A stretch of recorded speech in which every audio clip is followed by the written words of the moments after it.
Merci pour votre fidélité d'écoute à la 95.5 au www.nanafm.tg ou encore sur le numéro 575 sur le bouquet Canal+. Et bienvenue au débat de Nana FM. L'Assemblée nationale a clôturé sa première session ordinaire de l'année depuis le 30 juin dernier, reprise des travaux le 6 septembre prochain, avec le gros morceau, l'examen du budget 2023 dans un contexte économique un peu compliqué. Que font les députés pendant cette période de vacances entre guillemets? C'est l'interrogation qui va à notre ce matin. Et pour répondre, nous recevons sur notre plateau l'honorable Djeri Tama. Il est le président du groupe parlementaire NET PDP. Honorable, bonjour. Bonjour. Merci d'être là pour répondre aux questions de nos auditeurs. C'est toujours avec un grand plaisir que je vous rejoins sur ce plateau. Les auditeurs, vous avez donc la possibilité d'intervenir dans ce débat, soit sur la page Facebook de la radio ou via nos deux numéros à partir de 7h35 minutes sur le 91 09 71 71 ou le 96 61 58 58 avec Stan Teko à la mise en œuvre. Je suis Norbert Djodi, le débat de Nana FM, c'est Paris. Une fois encore, merci pour votre fidélité d'écoute à Nana FM. Alors, visiblement, honorable, les terroristes ont décidé de nous faire plus de mal et pour preuve, 7 enfants trouvé la mort dans une explosion. Alors, quelles peuvent être selon vous les raisons de cette attaque, surtout contre des enfants? D'abord, je pense que tout autant les 3 autres attaques ou bien tentatives d'attaque étaient des attaques où, dans le jargon, on dit des tirs directs, c'est-à-dire qu'il y a eu des tentatives, des gens tiraient directement sur nos forces de défense. Tout autant les autres attaques aussi étaient prenaient possible directement des militaires. Cette attaque-là est particulière d'abord parce que c'est des enfants. Et puis elle est d'autant plus particulière qu'aujourd'hui, nous avons écouté il y a de cela 2 jours, l'état-major dit être obligé de procéder à des attaques et à des enquêtes, puisque nous savons qu'il y a des explosions, là c'est clair. Nous savons qu'on a 7 victimes malheureusement et 2 blessés. Mais malgré le fait que nous sommes dans un contexte particulier où c'est des incursions régulières, on nous parle d'enquête. Donc je pense que la première chose, le premier réflexe que j'ai, c'est de m'incliner sur là depuis de ces 7 garçons-là qui ont perdu la vie et souhaiter un prompt rétablissement aux 2 autres qui sont aux soins intensifs et attendre avec beaucoup d'impatience les conclusions de l'enquête parce que si les modes opératoires ont changé, il faut absolument que nos forces de défense et nos populations aussi puissent s'adapter. C'est la première fois que la population civile directement est visée. Ce n'est pas sur les informations, sur la carte que j'ai pu consulter, c'est pas directement, comme on a l'habitude de le voir, directement sur la ligne de front, c'est-à-dire qu'il y a la frontière directement. Le visage en question de Wadja est un peu en retrait.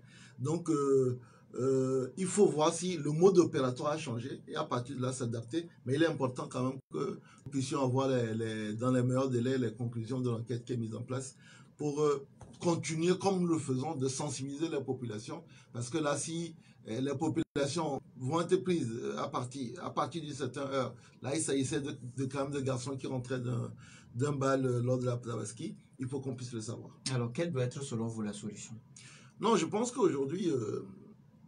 Et la solution, c'est d'abord plus de vigilance de la part de la population. À ce niveau-là, c'est le premier élément.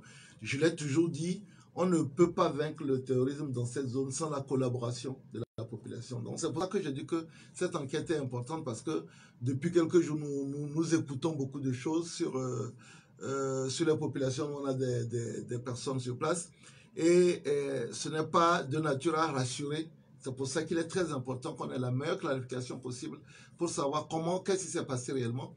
Et aujourd'hui, pour moi, la solution, c'est de renforcer la coopération entre les forces de défense et la population et faire en sorte que dès qu'on se rend compte qu'il y a quelque chose de nouveau, soit des personnes qui ne sont pas dans les villages, soit des attitudes qui ne sont pas des attitudes habituelles, qu'on puisse saisir les forces de défense. Et pour cela, il faut que la confiance entre les populations et les forces de défense existe. Maintenant, la lutte acharnée contre l'inviolabilité de notre frontière doit être permanente.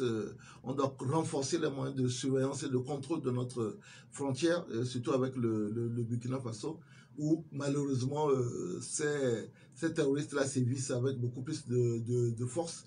Donc voilà, pour moi, je pense que renforcer la sécurité sur la frontière et améliorer la qualité du travail et de la collaboration entre les forces de défense et les populations locales. Alors, l'une des raisons de l'extrémisme violent selon certaines personnes est la pauvreté des populations. Et vous l'avez bien compris, vous avez soutenu dimanche dernier 4 coopératives dans l'Est Mono. Vous voulez bien nous parler un peu de ce projet? Vous savez, je considère personnellement que la meilleure façon de lutter, comme vous le dites, contre la précarité et la pauvreté en milieu rural, c'est d'accompagner la résilience des femmes. Parce qu'en fait, c'est elles qui nourrissent les foyers, c'est elles qui tiennent les foyers. Et quand la femme a de meilleures conditions de vie, ben, en réalité, tout le monde vit mieux. Donc, c'est par rapport à ça que nous avons voulu donc, accompagner la résilience des femmes en milieu rural. En lançant un projet qui s'appelle Projet Quattro en Audom, vous savez moi aussi, de Sioux, veut dire entraide. Hein, nous, quand t'es gamin en vacances, on lançait ça au niveau des groupes des jeunes, on travaillait à tour de rôle dans les champs de chacun.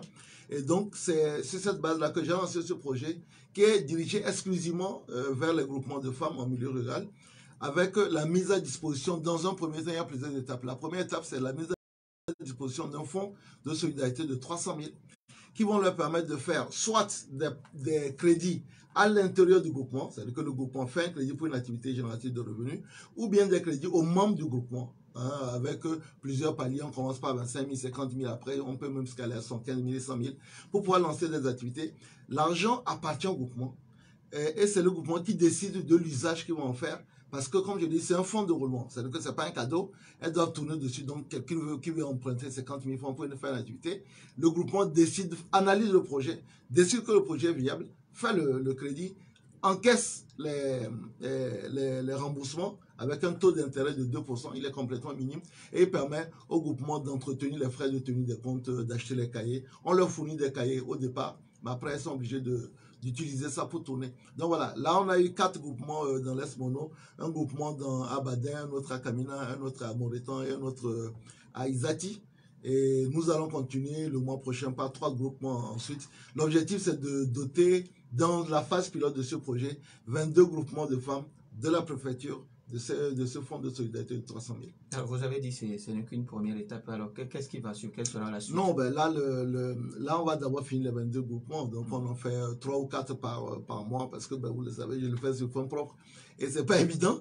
Et donc, une fois qu'on a fini la phase pilote, l'idée, c'est vraiment d'intéresser le plus grand nombre de personnes. Moi, je fais la phase pilote pour m'assurer de la viabilité du projet. Mais après, c'est de dire à des gens, mais écoutez, beaucoup de personnes, même, y compris sur la diaspora, je sais que beaucoup de personnes vous suivent à partir de cette chaîne-là sur la diaspora. Vous avez envie de faire quelque chose d'utile dans votre pays, ben pourquoi ne pas cibler un groupement de femmes qui existe? Nous faisons ce travail en collaboration avec les services de la commune. Ce n'est pas quelque chose de politique parce que dans la commune même de l'Est Mono 2, on n'a pas pu présenter des candidats là-bas. Donc je n'y suis pas, on n'a pas de candidats là-bas, mais on le fait avec les services de la commune pour qu'il y ait un contrôle rigoureux derrière. Donc après cette phase pilote de 22 groupements, nous allons l'étendre à d'autres préfectures de notre pays. Et si des bonnes volontés, des chefs d'entreprise, de nos amis de la diaspora veulent participer et peuvent s'associer avec ce projet-là pour qu'on puisse aider vraiment la résilience de nos femmes parce qu'en réalité, celles qui nous ont fait. Moi, j'ai été élevé par ma grand-mère qui nous ont fait. Et en réalité, beaucoup d'entre nous, si nous sommes aujourd'hui là, c'est grâce à l'abnégation de ces femmes-là en milieu rural. Alors, vous avez adopté depuis avril, à l'issue d'une séance d'information du gouvernement, la résolution sur l'adhésion du Togo au Commonwealth. Aujourd'hui, le Togo est membre du Commonwealth. Honorable, quelles peuvent être les retombées pour le Togo? Bon, il y a la première retombée, c'est que, en fait, on rentre dans un marché de plus de 2 milliards de personnes, donc c'est énorme. Le Commonwealth aujourd'hui, avec les 2 pays, on fait 56 pays. La francophonie, c'est aussi 54 pays. Et donc, c'est un grand marché qui s'ouvre au Togo. Sur le plan même, par exemple, des voyages, aujourd'hui, quand vous êtes membre du Commonwealth, vous avez des facilités pour voyager dans les pays du Commonwealth. Mais pour moi, l'un des plus gros avantages, c'est par rapport aux étudiants. Parce qu'aujourd'hui, nous savons très bien que l'une des principales destinations du Togo, la plupart du temps, c'est la France. Ça commence à se saturer. Et en rentrant sur le Commonwealth, aujourd'hui, les étudiants peuvent aller étudier dans des pays du Commonwealth, l'Angleterre, l'Inde, tous ces pays-là, l'Australie. Et c'est quand même un énorme débouché. Donc voilà, il ne faut pas s'attendre à ce que on ne va pas changer le pays du jour au lendemain. Mais je pense que l'ouverture sur un marché de 2 milliards de personnes, l'ouverture, les possibilités de voyage qui sont plus intéressantes, et puis les possibilités pour les étudiants font partie de ces possibilités-là, de ces nouvelles possibilités qui s'ouvrent aux Togolais. Mais après, maintenant, quand je parle par exemple de l'ouverture sur le marché, c'est pas parce que le marché existe que vous y êtes si vous ne présentez pas des produits de bonne qualité. Nous sommes ouverts sur le marché européen depuis longtemps, nous sommes ouverts avec l'AGOA sur le marché américain, mais on n'en profite pas pour autant. Donc oui, le marché est ouvert, mais l'autre conséquence aussi, c'est que vous risquez d'avoir plus de produits qui viennent chez vous et la concurrence risque d'être plus rude. Mais si on regarde la possibilité pour la sur ce marché de 2 milliards de personnes, je pense que c'est important. Alors aujourd'hui, est-ce qu'il faut s'attendre que l'anglais aussi deviendra une seconde langue? Moi j'ai entendu, bon, peut-être avec beaucoup d'amusement, un ministre demander à ce que le... Non, ça, en tout cas, sur la communication, comme vous le dites, le gouvernement est venu nous expliquer, sur la communication qui nous a été faite, il n'a jamais été question que l'anglais, qui déjà a été enseigné dans nos établissements, parce que c'est une langue internationale, et aujourd'hui, c'est vrai que si vous ne comprenez pas anglais, quand vous sortez du pays, vous êtes un peu emmerdé. Donc, il n'est pas dit que la conséquence logique de notre entrée au Commonwealth serait un renforcement de l'anglais, ou bien qu'il faudrait maintenant parler l'anglais tous les... Moi, j'aimerais bien, vous voyez, là, je suis bien Haga, j'aimerais bien que les ministres disent dans tous les bureaux de la fonction publique que les vendredis, que tout le monde porte une tenue locale. Je pense que c'est beaucoup plus intéressant parce que ça va favoriser la consommation locale que de nous dire qu'il faut parler anglais. Et puis, il n'y a pas, en tout cas sur ce qui nous a été expliqué, il n'y a aucune contingence liée à l'usage, un usage plus renforcé de l'anglais. On a besoin de l'anglais parce que c'est une langue internationale.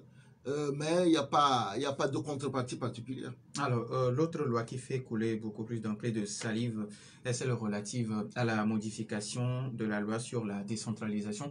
Honorable, quel a été le motif? Non, écoutez, moi j'ai entendu beaucoup de choses, mais sur le fond, parfois on fait du bruit, c'est une tempête dans un verre d'eau. Il y a eu des problèmes qui ont été, je pense qu'il y en a de trois sortes. Le premier, c'est la question des investissements dans les communes. Aujourd'hui, on se rend compte que malheureusement, les communes n'arrivent pas à gérer les fonds qui sont mis à la disposition. Le fonds d'aide aux collectivités locales cette année, c'est 5 milliards. Sur les 5 milliards, on a confié 2 milliards 500 au PRADEP, hein, qui fait très bien le boulot, qui arrive même à construire les écoles facilement. Mais les 2,5 milliards qui restent, c'est un peu plus compliqué. Et on s'est rendu compte que dans certaines communes où il y a des fonds, parce que ce n'est pas toutes les communes dans lesquelles il y a des fonds, parfois les investissements ne rentrent pas dans la globalité des programmes gouvernementaux. Ça ne veut pas dire que les communes sont obligées, mais si par exemple une commune veut construire une école quelque part et que déjà dans le programme du gouvernement, il y a à construire l'école, ben, il vaut mieux se concerter pour prendre l'argent de la commune pour faire autre chose. Donc on a dit, ben, écoutez, il vaut mieux harmoniser avec le gouvernement dans ces projets. On s'est rendu compte que la question de l'adressage, encore que moi, je peux vous dire qu'aujourd'hui, pour moi, le problème le plus important des Togolais, ce n'est pas l'adressage des rues. Mais on s'est rendu compte qu'il y a une polémique, disons-nous la vérité, qui a été créée dans le Golfe 4 sur l'adressage des rues. Et le gouvernement a pensé qu'il était important de clarifier cela. Et ensuite, dernier élément, c'est la question de destitution des maires. À plusieurs reprises, il y a eu des tentatives, parfois justifiées, parfois non justifiées, de destitution des maires. Et la loi n'était pas suffisamment claire là-dessus, puisqu'on disait, ben, il y a un décret et le décret n'est jamais venu. Donc, ça fait partie des constats. Après, il y a aussi, maintenant, nous venons faire les élections régionales, on s'est rendu compte qu'il y avait des conflits de compétences entre des régions et surtout la région maritime et le district autonome du Grand Lomé. C'est-à-dire que, par exemple, quand vous prenez les collèges, qui est compétent pour la gestion des collèges et qui est compétent pour la gestion des lycées. Donc, on avait ces problèmes et il m'a semblé, nous, un certain nombre de points dont on entend de parler, nous les évoquions autrefois, avant même que le gouvernement, et nous pouvons même dire que nous avons été en partie à l'origine de la mise en place de certaines lois. Donc, oui, dès que vous mettez en place une loi et que vous voyez qu'il y a des problèmes qui sont créés, c'est tout à fait normal de dire on va corriger. Je peux vous dire que par exemple sur l'adressage, aujourd'hui, en dehors c'est uniquement sur le Grand Lomé où l'adressage est confié au grand district de Grand Lomé. Moi, je n'étais pas d'accord. Je préfère que ce soit les communes, parce qu'il y a une sensibilité, il y a une meilleure connaissance des problèmes au niveau des communes, parce que parfois, les rues, on les donne en récompense pour quelque chose qui a été fait. Et je ne pense pas que le district autonome du Grand Lomé soit qualifié pour cela. Mais on nous a rapporté que, écoutez, à partir du moment où chaque commune est représentée dans le district du Grand Lomé, ça peut se faire. Je ne suis pas d'accord, mais je rappelle que c'est une minorité à l'Assemblée nationale. Donc voilà, il y a un certain nombre de points qui ont été soulevés et qui ont essayé de trouver solution. Mais ce que je dois dire, pour finir cette histoire, c'est que nous sommes en politique. Et donc, c'est dans ce genre de situation que les gens comprennent que l'Assemblée nationale peut être aussi, au fait, un instrument de règlement de différents politiques. C'est-à-dire que là, ceux qui ont la majorité trouvent qu'il y a un différent qui est sur le terrain et règlent le compte politique en utilisant l'Assemblée nationale. Je rappelle encore que nous sommes l'ensemble de l'opposition à l'Assemblée nationale, c'est 14 députés. Et que quand on veut passer une loi, on la passe. Si maintenant le peuple trouve que, écoutez, on a mal fait, à la prochaine législature, la majorité est sanctionnée, il y a une nouvelle majorité qui peut revenir sur les lois qui ont été votées, et ça on le voit dans beaucoup de pays avec beaucoup de plaisir. C'est le jeu politique. Les auditeurs, vous avez donc maintenant la possibilité sur les deux numéros 91 09 71 71 ou le 96 61 58 58 après la pause. Savez-vous que vous pouvez faire des études supérieures de qualité comme en France et obtenir un diplôme français tout en étant à Lomé? C'est vrai, exactement, et c'est enfin possible à ESAM. École supérieure d'Audi et de management est pleinement à votre disposition et accompagne les jeunes et étudiants à réaliser leurs rêves en leur offrant la formation LMD délocalisée, en leur donnant une ouverture d'esprit de compétition à l'international pour développer librement la passion de l'excellence. ESAM dispose des filières en expertise comptable, droit privé et public, droit des affaires et des collectivités territoriales, comptabilité, contrôle et audit. Choisir ESAM, c'est garantir l'avenir de vos enfants. ESAM est situé sur l'avenue Nicolas Kruniski, près de l'ancien hôtel de ville de Lomé. Avec ESAM, c'est 100% d'employabilité. Contact 22 21 16 16 90 18 05 50. ESAM, la passion de l'excellence. Antonio no, yabe bolu parfumé fortune agwava bla si amena milo. Nyanto mi yabe dada le bo boili et dina de ka de kampo na boyebe parfum jasmine Antonio wena gli gli gli et me vivina. Et pour na zobon, dana molo he, dana vi grano di kamtoni. Ni molo parfumé fortune. Ne mi kou yabe pour me ki yano la me sebe. Molo parfumé fortune et les kilo ma tombe sa kovi me allo, kilo blave voit tombe sa komi. Ne mi dibe ya le parfumé fortune souvent à l'eau des cantos sans phare. Il y a des blagues cabanières au canon les 90 29 36 64 à l'eau 99 58 27 25 10. Mon loup parfumé fortune au vivina. On est dans la messée et au panassou. Retour dans les studios de Nana FM 91 09 71 71 ou le 96 61 58 58. Nous avons un premier auditeur en ligne. Nana FM, allô? Allô. Bonjour. Bonjour, monsieur Nobel. Michel, comment allez-vous? Je vais bien. Allez-y, on vous écoute. Bonjour, monsieur Jerry. Bonjour, monsieur Michel. Moi, je voudrais intervenir par rapport à deux points. Le premier point, c'est celui relatif à l'attaque terroriste. Franchement, quand vous mettez les éléments sur le terrain... Michel, oui. Vous pouvez vous éloigner un peu de votre poste récepteur. Oui. Et ce que les gens ont raconté venant du milieu, mais ça ne sent pas une attaque terroriste. Hein. Et quand vous mettez la logique des attaques terroristes dans d'autres pays, dans d'autres circonstances, s'attaquer aux enfants, vraiment, on peut enlever les enfants. Hein, on les enlève et on demande des rançons, mais s'attaquer aux enfants, je ne crois pas. Et ça sent effectivement une bavure, comme l'ont dit certains experts militaires. Et pour le second point, c'est le cas de Commonwealth. Mais vous savez, M. Nobel, on a tellement eu de Togolais envoyés à l'étranger, aux États-Unis, en France, tout ça là pour aller étudier. Dans le répertoire de fabrication, de découverte de quelque chose sur notre territoire togolais, combien de ces gens de boursiers ont fabriqué quelque chose? Mais le problème, on ne doit pas être là à être distrait par des concepts internationaux tout le temps. Ça, on veut ceci, donc il faut ceci, d'abord non. Il faut qu'on travaille sur le plan local pour vraiment asseoir une bonne base de développement. Et non compter sur des gens, on va avoir bourse ici, on va avoir ça là.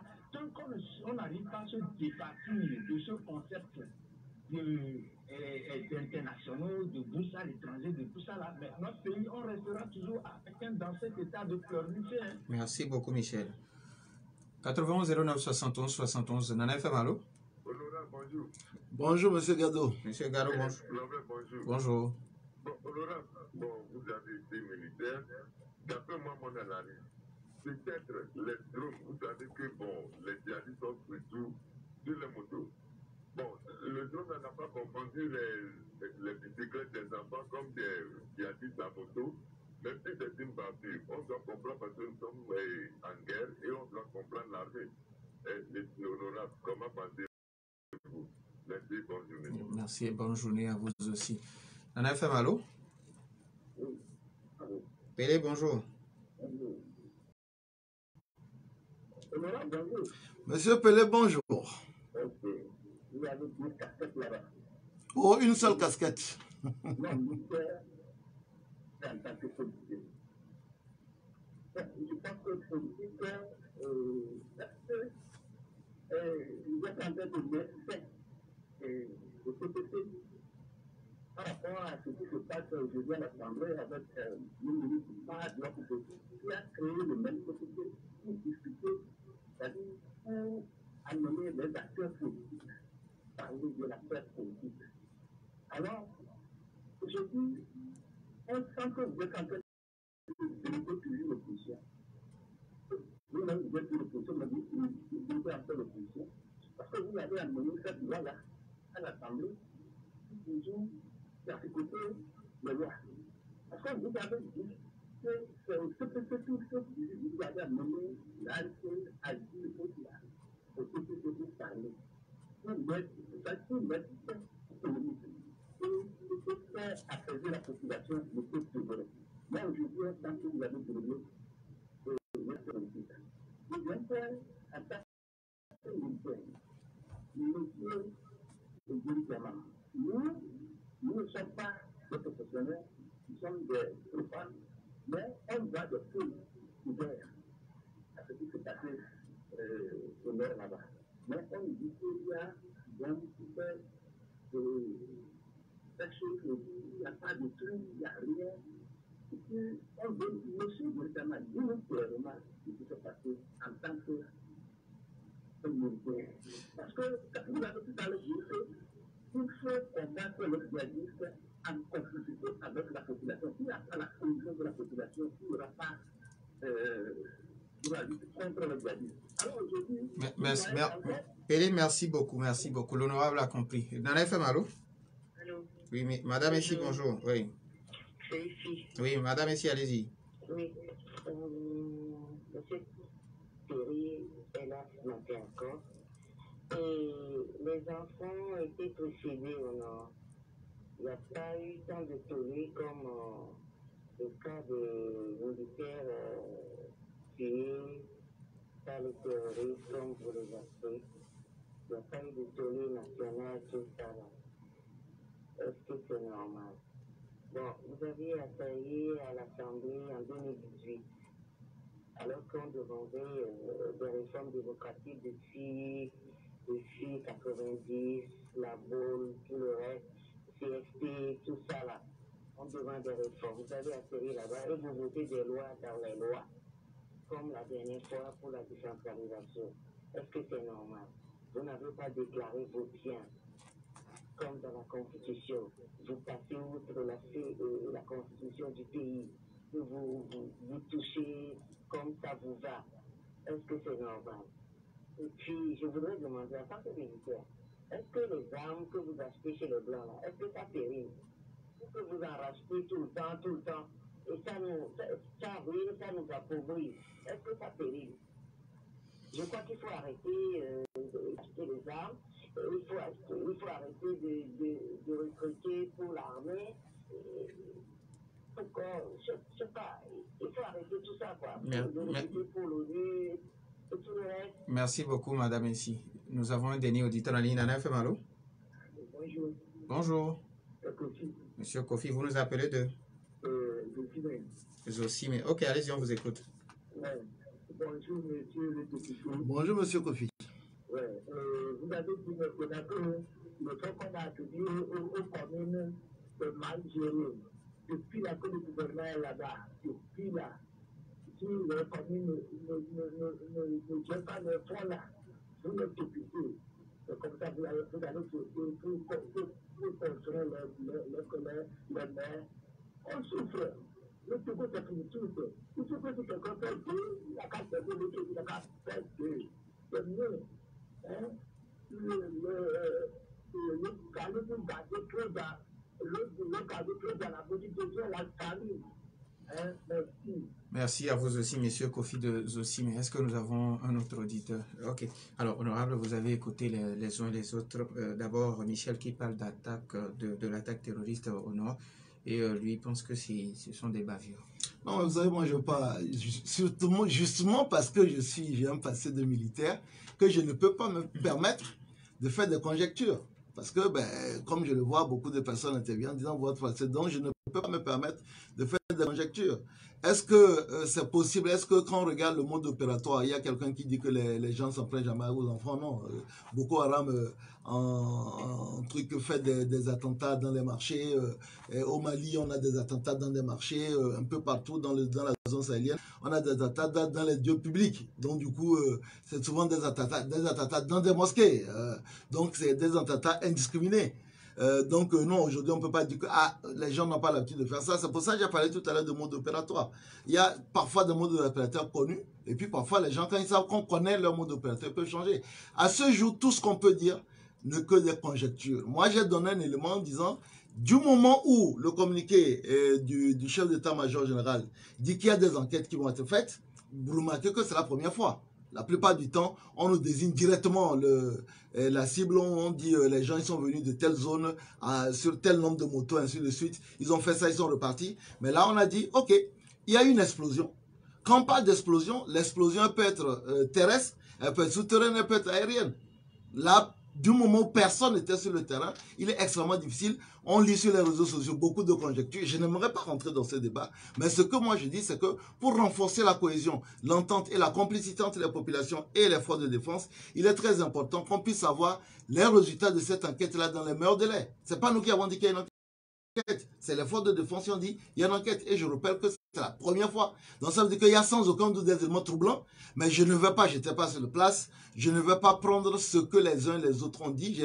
J'ai vu énormément de témoignages qui sont troublants, mais je ne vais pas prendre cette chose-là pour en faire un dogme et pour dire des choses qui vont après être retenues même quasiment contre moi. Et c'est comment ça marche. Alors, M. Gallo qui pense que, bon, selon ses analyses, il y a les drones qui ont confondu les enfants. Je ne vais pas rentrer dedans. C'est-à-dire que si demain les militaires nous disent qu'il y a eu, c'est des choses qui arrivent même avec les plus grandes armées du monde, qu'on puisse se tromper en termes de cible, en termes d'analyse même de la menace. Oui, que si demain l'armée le dit en disant oui, il y a une erreur au niveau de l'analyse de la menace, bon, on prendra acte. Mais pour le moment, je ne vais pas rentrer dans ces conjectures. Alors, surtout sur ce sujet, madame, ainsi, qui pense qu'il n'y a pas eu trop de tollé parce que... Je le regrette moi aussi, je suis l'un des premiers, vous savez, dès l'annonce de la chose, j'ai été le premier à déplorer, parce que c'est des enfants, ils n'ont pas 20 ans. C'est-à-dire que c'est des enfants de 8 à 15-16 ans, c'est des gamins, ils n'ont pas encore fini de grandir. Donc oui, je trouve que c'est quand même assez dommage et regrettable que la seule réaction puisse être celle du chef d'état-major général et qu'on n'ait pas eu, comme d'habitude, ce qu'on a l'habitude d'avoir, c'est-à-dire qu'une réaction, souvent c'est le ministère qui a l'habitude de réagir, on ne l'a pas vu réagir. On a des moments au pouvoir, c'est des gamins. Donc on n'a pas eu, moi je m'attendais à ce qu'on ait notre PM qui ait une réaction assez importante par rapport à ça, d'abord en tant que maire et en tant que, en fait, une des autorités. Donc oui, c'est vrai qu'on peut se dire, mais pourquoi un tel drame? C'est des gamins, vous imaginez? Un tel drame arrive et qu'on n'ait pas plus de réaction que ça et que ça se limite uniquement à celle du chef d'état-major. Ça, je le déplore. Ce n'est pas tous les jours que je suis d'accord avec madame. Mais si, mais sur ce point-là, nous sommes d'accord.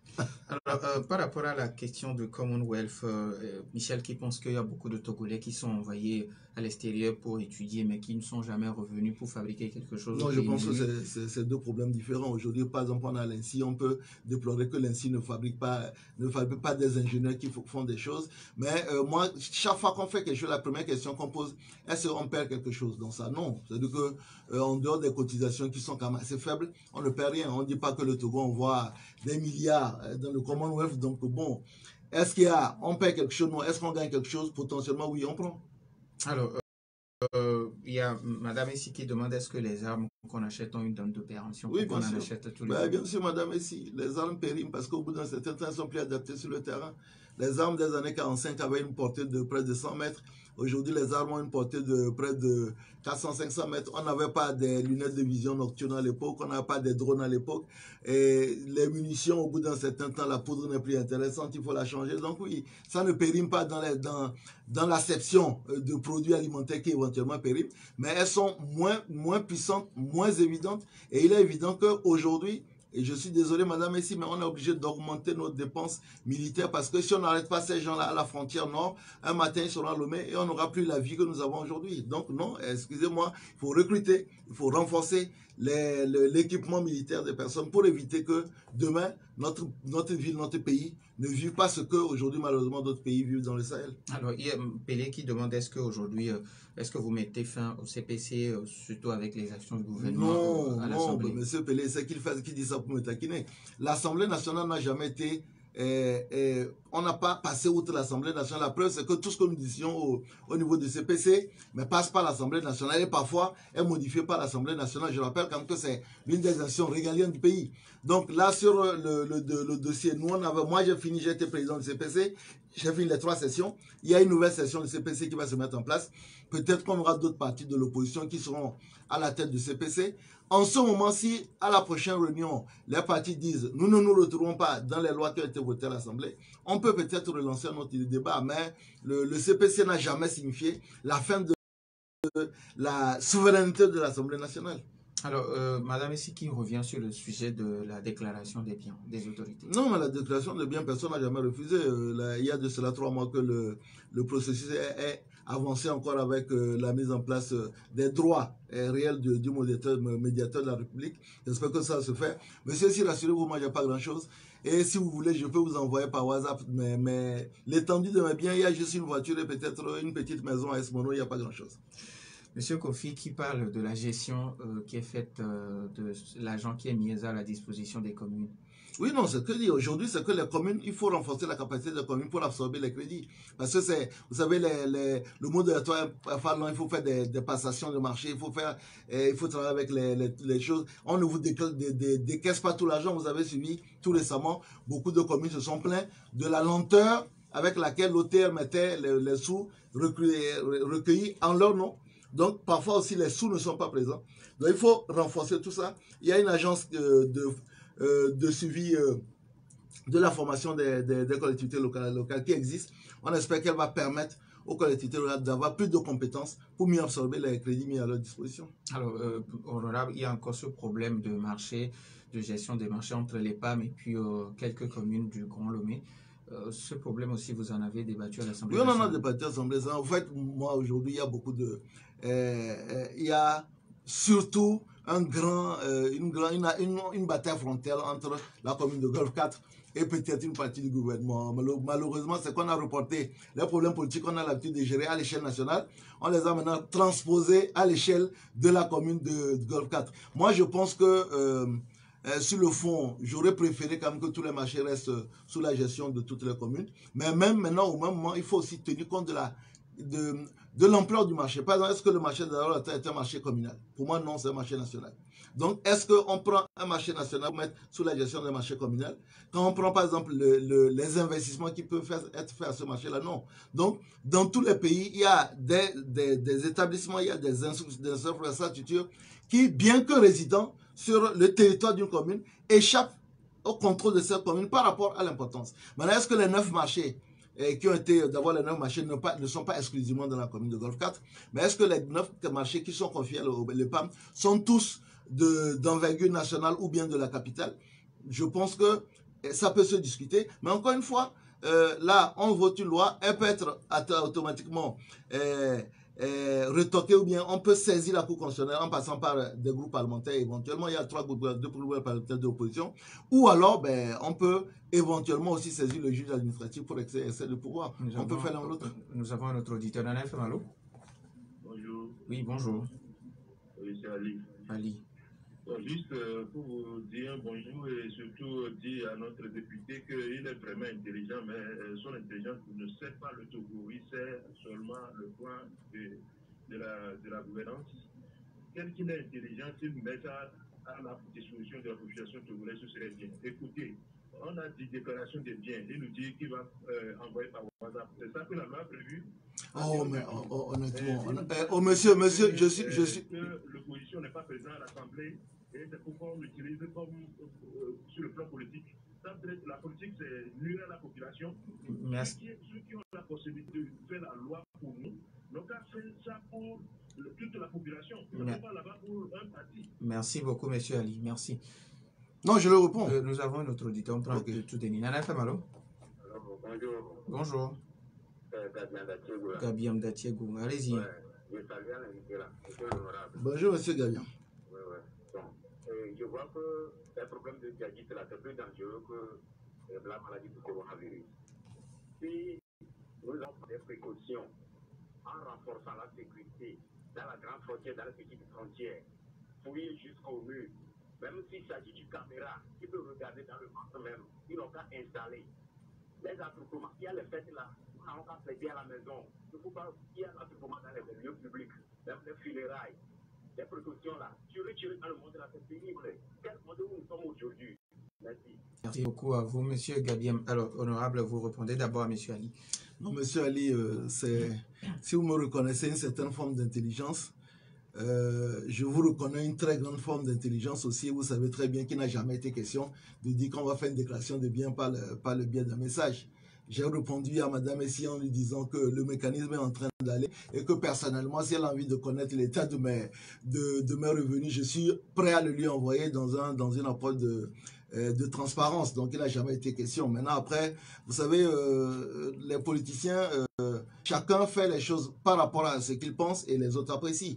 Vous pouvez considérer que pour le monsieur qui fait le plus grand nombre d'interpellations en 3 ans et demi de présence à l'Assemblée nationale, j'ai fait quasiment une cinquantaine d'interpellations. Ça n'a jamais été vu. Mais je rappelle aussi qu'à la fin de la journée, j'ai un groupe parlementaire de 4 personnes sur 91 et l'ensemble de l'opposition fait 14 sur 91 et que au-delà de tout, notre capacité ne peut être que de la protestation parce que à l'Assemblée nationale, c'est le fait majoritaire.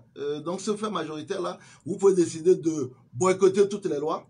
La majorité l'emportera toujours. Je considère aujourd'hui que nous faisons bien meilleure œuvre en essayant sur toutes les lois de marquer à la culotte la majorité pour obtenir parfois des gains qui sont parfois des gains importants, parfois pas importants. Mais bon, maintenant, après, vous avez la liberté d'apprécier notre travail. Je trouve que nous essayons de faire dans un climat difficile un travail. Maintenant, si vous pouvez nous apporter la preuve que ceux qui étaient là dans la 5e législature ont fait mieux que nous, je suis preneur. Parce qu'à l'époque, il y avait plus de députés de l'opposition. S'il y a eu quelque chose de mieux que ce que nous faisons aujourd'hui, je rappelle quand même que c'est cette législature qui a enfin pu mettre en place la limitation de mandat et les élections de tout. Ça faisait plus de 30 ans qu'on attendait cette chose, on n'a pas eu. Mais bon, après, je sais que vous êtes suffisamment intelligent pour savoir qu'il n'a jamais été question d'envoyer une déclaration de biens par WhatsApp. Alors, monsieur Gabiam, qui pense que les attaques djihadistes sont plus importantes que la maladie à coronavirus, le fait que le gouvernement ait pu mobiliser des fonds pour gérer la crise sanitaire, qu'on mobilise aussi ces fonds pour gérer cette crise aussi. Oui, mais je voulais dire, monsieur Gabiam, qu'il ne faut pas tomber dans l'excès de... Parce qu'aujourd'hui, les terroristes veulent nous empêcher de vivre. Donc, si on tombe dans leur piège et qu'on met des mesures tellement draconiennes qu'on ne vit plus, ils auraient gagné même avant d'entamer la guerre.